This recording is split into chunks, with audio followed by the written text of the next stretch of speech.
नमस्कार वकील साहेब. नमस्कार. विजय कुमार बिरादार साहेब. खरं तर तुम्हाला वकील साहेब म्हणावं का डॉक्टर म्हणावं का इंजिनियर म्हणावं, नेमकं काय म्हणावं हा माझ्या पुढे प्रश्न आहे.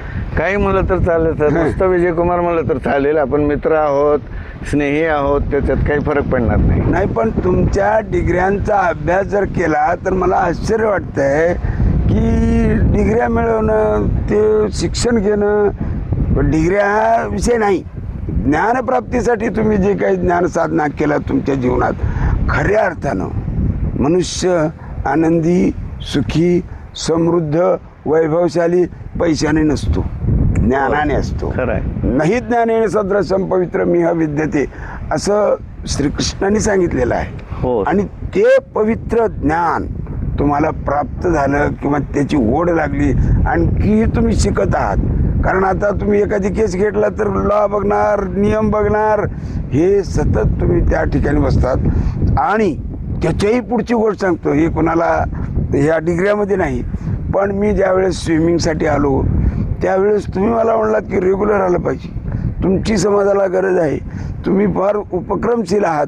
म्हणजे ही भावना ठेवणे म्हणजे सद्बुद्धी मिळणे हे बी भाग्याचं लक्षण आहे. नाहीतर लोक मला एवढ्या डिग्री आहेत, मी एवढा भारी हाव, आणि ज्या दिवशी मनुष्य म्हणेल मला जास्त कळते त्या दिवशी त्याचा संपाला बाजार. सतत तुम्ही तर तुम्हाला शिक्षणाबद्दल एवढं जे काही ज्ञान किंवा ओढ कशी लागली हे आधी सांगा. प्राथमिक शिक्षणापासून सांगा. हो सर, सांगतो, काही हरकत नाही. माझं नाव आहे विजय कुमार गोविंदराव बिराजदार. माझं मूळ गाव हंडरगुळी, तालुका उदगीर आहे.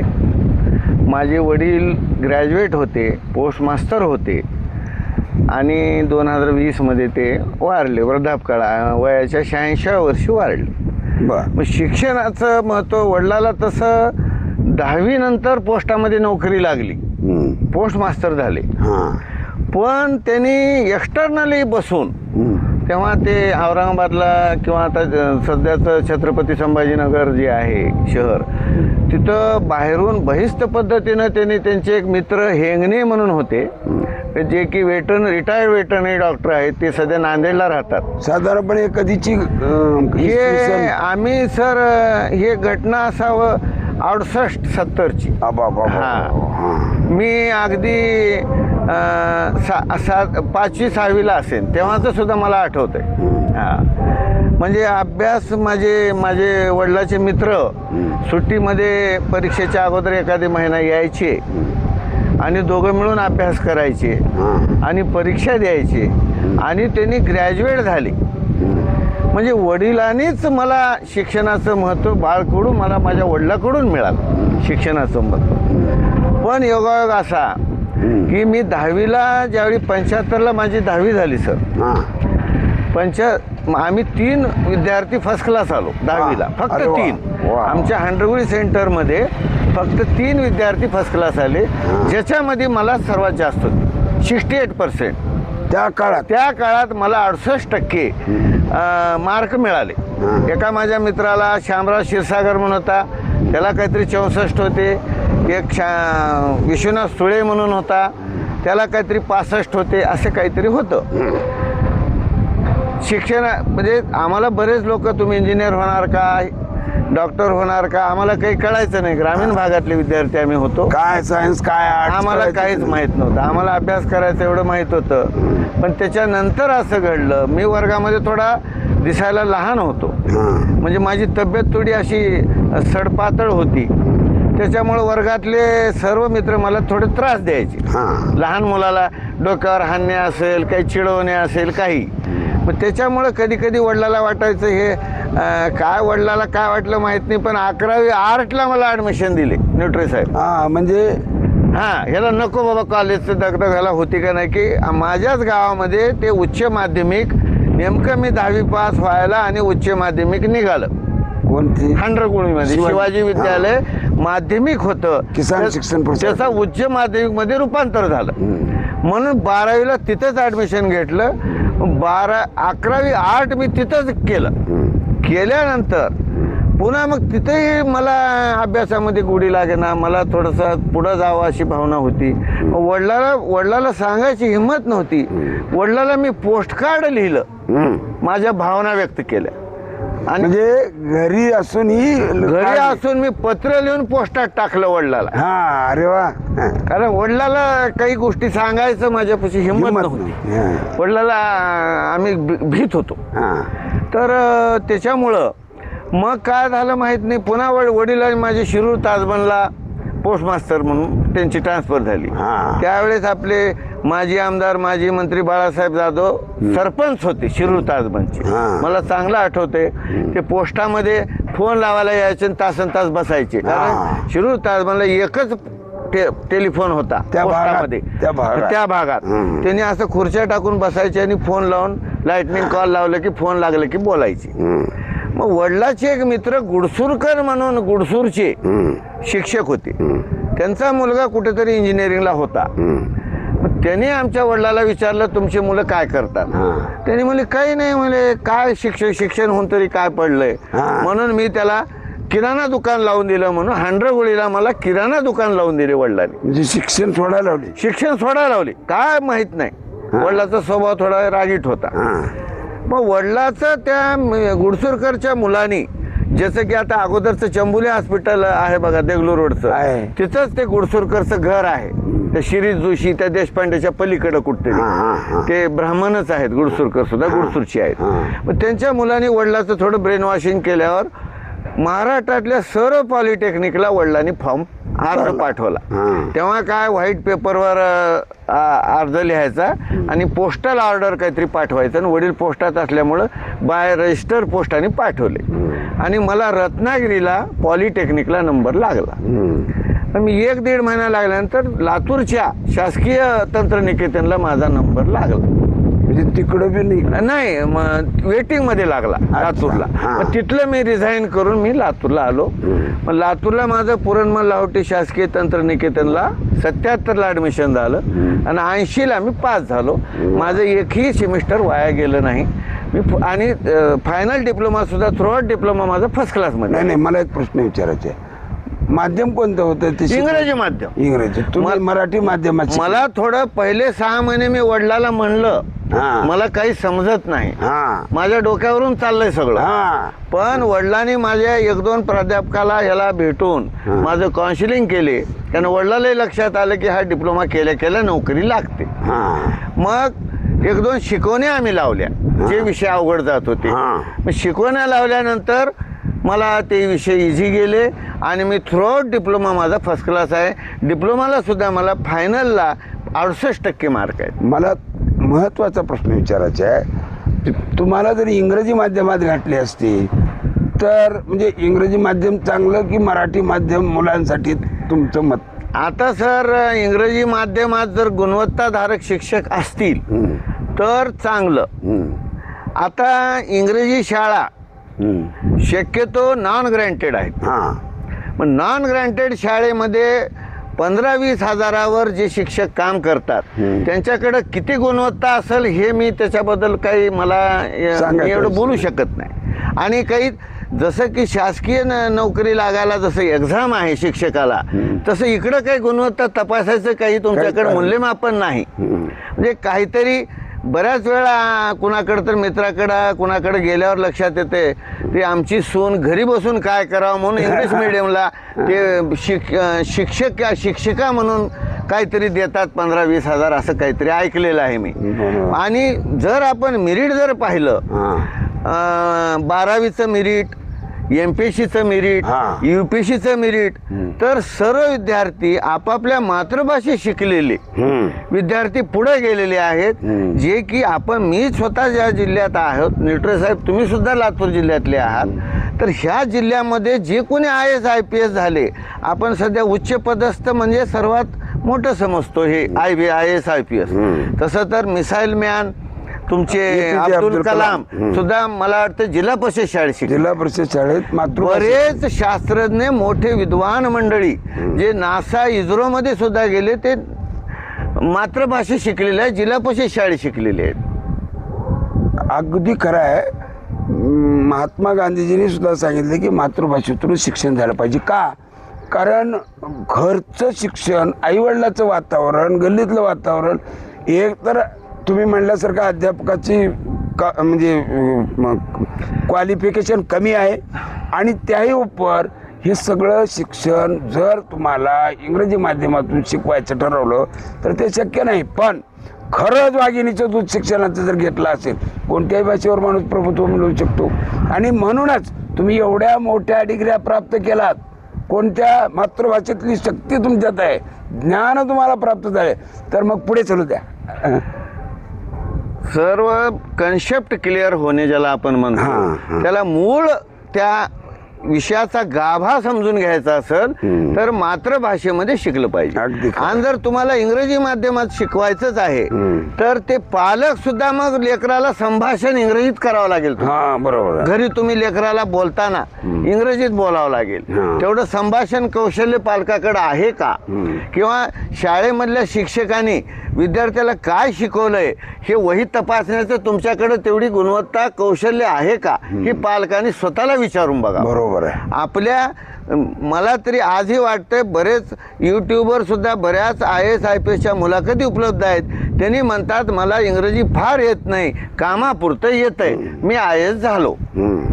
शेवटी आणि रिझल्ट शेवटी आपण कशावर बघणार? मिनिटमध्ये येणारे मुलं किती इंग्रजी मिडियमचे मुलं काय येत नाहीत.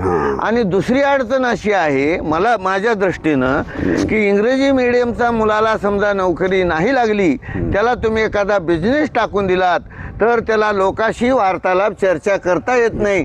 त्याच्यामध्ये न्यूनगंड वेगळा तयार असतो. किंवा आपण आता 10 मुलं जर खेळत असतील आणि त्याच्यातले 5 मुलं जर इंग्रजी मिडियमचे, 5 मुलं मराठ्याची असतील आणि मला जर कोणी म्हणलं ह्याच्यातले 5 निवडून काढा, तर मला वाटतं मी जरूर निवडून काढू शकतो. की मला माहीत नसलेली, ओळखीची नसलेली मुलं त्यांच्या वागण्या बिहेवियरवरून, त्यांच्या ह्याच्यावरून त्यांना लोकांकडं संभाषण कौशल्य त्याच्याकडं अभाव असतं असं मला वाटतं. अगदी खरं. आता खरा प्रश्न असा आहे की तुम्ही ग्रॅज्युएट झालात, हो सर, म्हणजे इंजिनियर झालात, मग पुढे काय, पुढचा प्रवास कसा झाला? पुढं असं झालं सर, मी BE फॉर्म भरला. BE फॉर्म भरल्यावर त्यावेळी इंजिनिअरिंग कॉलेज आपल्या आपल्या झोनमध्ये किंवा आपल्या रिजनमध्ये फक्त औरंगाबादला होतं. म्हणजे प्रायव्हेट इंजिनिअरिंग कॉलेज 80ला तरी नव्हते. माझ्या तरी 81च्या सुरू झाले. कराडनी वगैरे सुरू केलं. आणि कर्नाटकात तिकडं असतील, पण आमच्याकडं आमच्या पालकाकडे तेवढे पैसेही नव्हते आणि आम्ही काही जात नव्हतो. आणि मला पॉलिटेक्निक पास झाल्यावर 8व्या दिवशी मला नोकरी मिळाली. पास मी 9 ऑक्टोबर 80ला झालो आणि 15 ऑक्टोबर 80ला मी ज्युनियर इंजिनियर म्हणून पाटबंधार विभागामध्ये नोकरी लागली. मग लागल्यानंतर मनामध्ये माझ्या शल्य राहिलं. आणि आयुष्यात सुद्धा बऱ्याच वेळा अधिकाऱ्याकडून सुद्धा डिप्लोमा होल्डर आहात का अशी थोडीशी कधी कधी आपल्याला ट्रीटमेंट थोडी वेगळी मिळत होती. मला वाटायचं की अरे आपल्याकडं गुणवत्ता आहे, आपल्याकडं ॲबिलिटी आहे, पण आपल्याकडं आपण ग्रॅज्युएट नाही, असं एक माझ्या मनात शल्य राहून गेलं. नोकरीच्या ओघामध्ये मग मी नोकरी करत करत मुक्त विद्यापीठाचं BA केलं, मुक्त विद्यापीठाचं MA केलं. MA कोणता विषय केला? MA माझा समाजशास्त्र आहे सर, सोशॉलॉजी. म्हणजे समाजशास्त्रामध्येच मी PhD केली. प्रिन्सिपल आहेत शिवाजी गायकवाड सर, ते माझे PhDची गाईड होते.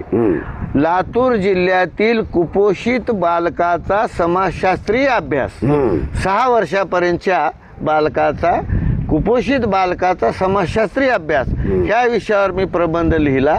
आणि शासनाला काही कसं त्याचं न्यूट्रिशन असावं, सकस आहार कसा देता येईल, कुपोषण कसं टाळता येईल. कुपोषण म्हणजे नुसतं खायला कमी मिळाल्यामुळे वीक लेकरं असंही नाही. ओव्हर डायटिंग म्हणजे तुम्ही जास्त खाऊन जाड होणं हे सुद्धा कुपोषणाचाच भाग आहे.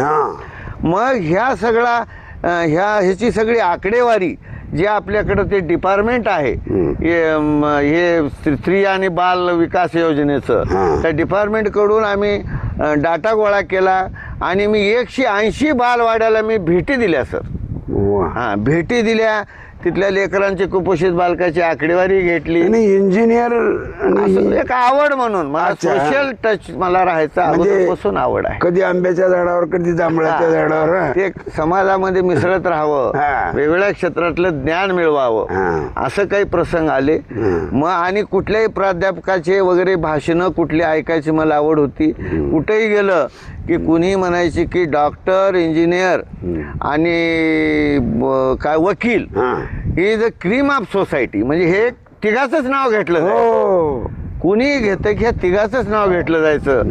म्हणून मला वकील व्हावं हे एक डोक्यात बसलेलं होतं. आता बघा, आणि- एकीकडे इंजिनियर, हा. एकीकडे समाजशास्त्र आणि पुन्हा वकील. वकिलाबरोबर संभाषण करताना मला असं व्हायचं हा.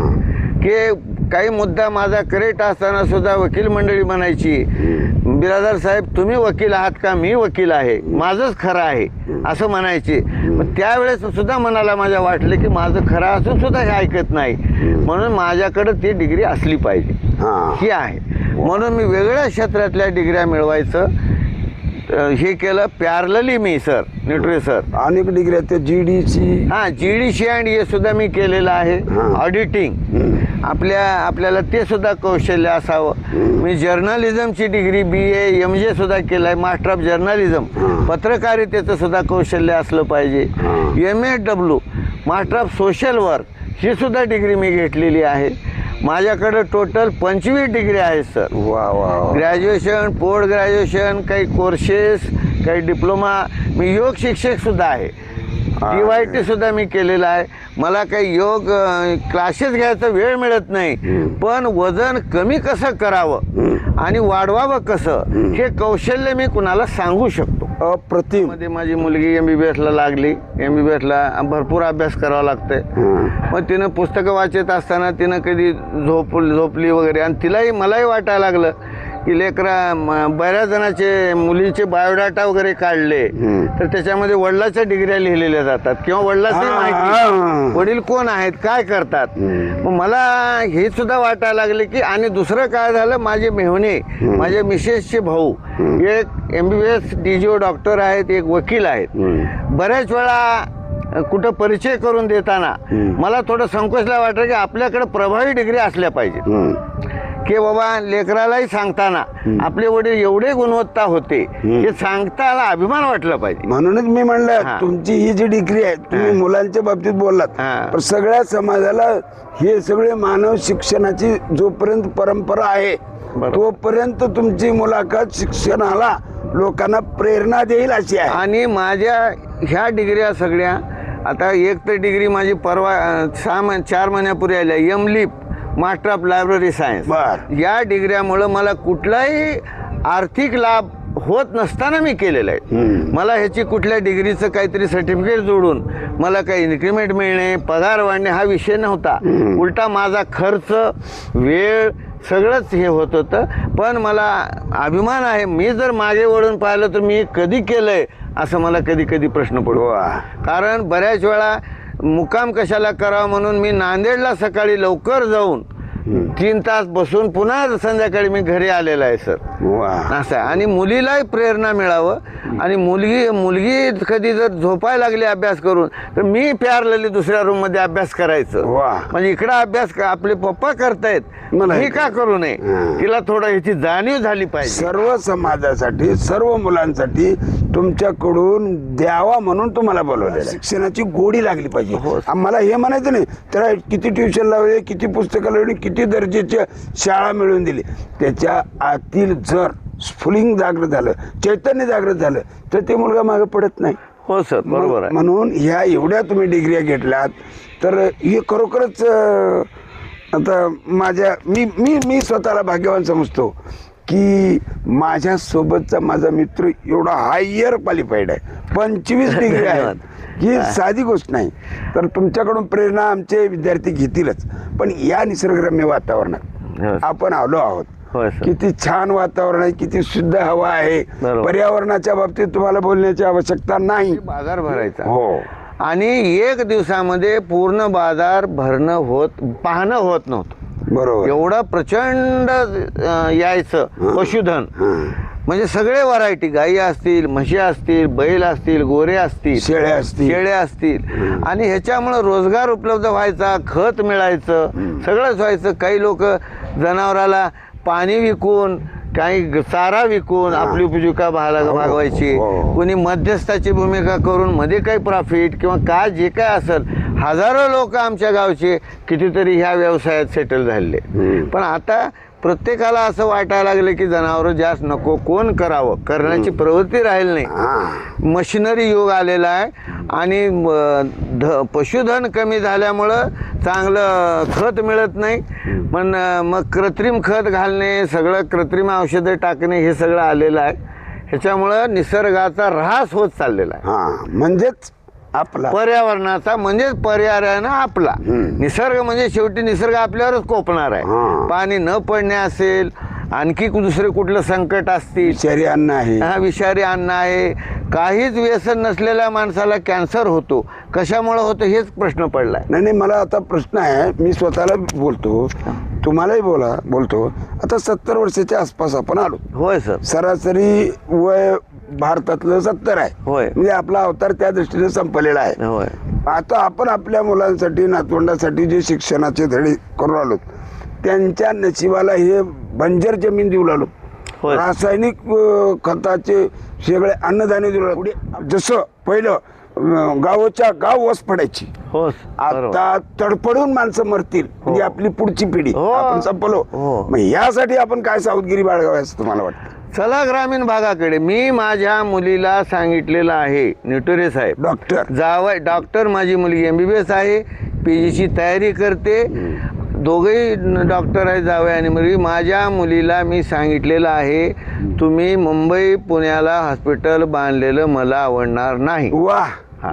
तुम्हाला जर माझ्याकडून काय अपेक्षा असतील, तुम्हाला पाहिजे ते मी तयार करून देईन, पूर्ण इन्फ्रास्ट्रक्चर तयार करून देईन हॉस्पिटलचं. पण माझ्या ग्रामीण भागात तुम्ही राहिलं पाहिजे. गरिबाप्रती थोडा आपुलकी ठेवा, सहानुभूती ठेवा. पैशाच्या मागं लागू नका, पैसा तुम्हाला आपोआप मिळेल. फक्त तुम्ही कुठंतरी सहानुभूती, आपण समाजाचं काहीतरी देणं लागतो, हे जाणीव ठेवून तुम्ही करत राहा. आणि मोठ्या शहरामध्ये इथं येऊन नाव कमवा. हे कुणाची मुलगी आहे, हे कुणाचे जावं आहेत, हे कुणाचे नातलग आहेत, हे आम्हाला अभिमान वाटेल. मुंबई पुण्यात आपल्याला कोण विचारणार आहे सर? तुमचं अर्धा वेळ तरी तुमच्या त्या ट्रॅफिक तोडण्यामध्ये, सिग्नलमध्येच जातं. बिरादार सरांचे मी आभार मानून धन्यवाद. ही मुलाखत संपवतो. धन्यवाद.